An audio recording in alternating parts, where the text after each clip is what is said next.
So I just want a good sleep, and perhaps it will all be better in the morning." His gaze fell on the octavo, which was outlined in tiny flashes of octarine fire. "Oh, yes," he thought. He picked it up and thumbed idly through its pages. They were thick with complex and swirling script that changed and reformed even as he looked at it. It seemed undecided as to what it should be. One moment it was an orderly, matter-of-fact printing, the next a series of angular runes. Then it would be a curly Kythian spell script. Then it would be pictograms in some ancient, evil and forgotten writing that seemed to consist exclusively of unpleasant reptilian beings doing complicated and painful things to one another. The last page was empty. Rincewind sighed and looked in the back of his mind. The spell looked back.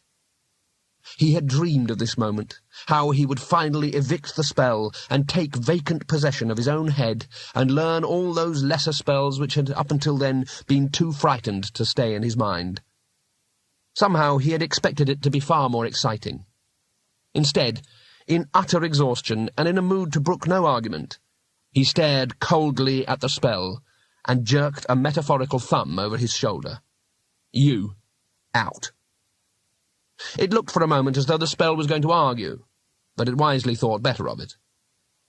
There was a tingling sensation, a blue flash behind his eyes, and a sudden feeling of emptiness.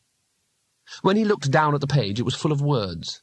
They were runes again. He was glad about that. The reptilian pictures were not only unspeakable, but probably unpronounceable too, and reminded him of things he would have great difficulty in forgetting.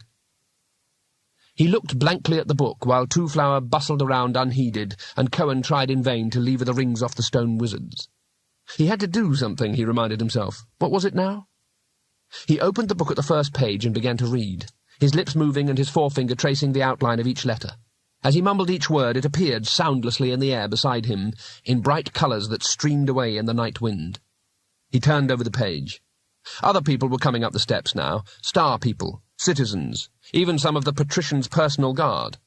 A couple of star people made a half-hearted attempt to approach Rincewind, who was surrounded now by a rainbow swirl of letters, and took absolutely no notice of them. But Cohen drew his sword and looked nonchalantly at them, and they thought better of it. Silence spread out from Rincewind's bent form like ripples in a puddle. It cascaded down the tower and spread out through the milling crowds below, flowed over the walls, gushed darkly through the city, and engulfed the lands beyond. The bulk of the star loomed silently over the disk. In the sky around it the new moons turned slowly and noiselessly. The only sound was Rincewind's hoarse whispering as he turned page after page. "Isn't this exciting?" said Twoflower. Cohen, who was rolling a cigarette from the tarry remnants of its ancestors, looked at him blankly, paper halfway to his lips. "Isn't what exciting?" he said. "All this magic." "That's only lights," said Cohen critically. "He hasn't even produced doves out of his sleeves." "Yes, but can't you sense the occult potentiality?" said Twoflower.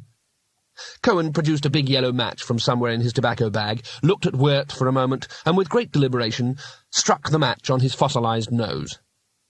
"Look," he said to Twoflower, as kindly as he could manage. "What do you expect? I've been around a long time. I've seen the whole magical thing, and I can tell you that if you go round with your jaw dropping all the time, people hit it. Anyway, wizards die just like anyone else when you stick a—" There was a loud snap as Rincewind shut the book. He stood up and looked around. What happened next was this. Nothing. It took a little while for people to realize it. Everyone had ducked instinctively, waiting for the explosion of white light or scintillating fireball, or in the case of Cohen, who had fairly low expectations, a few white pigeons, possibly a slightly crumpled rabbit. It wasn't even an interesting nothing. Sometimes things can fail to happen in quite impressive ways, but as far as non-events went, this one just couldn't compete. "Is that it?" said Cohen.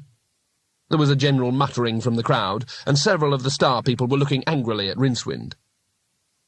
The wizard stared blearily at Cohen.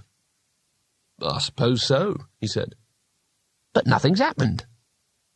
Rincewind looked blankly at the octavo.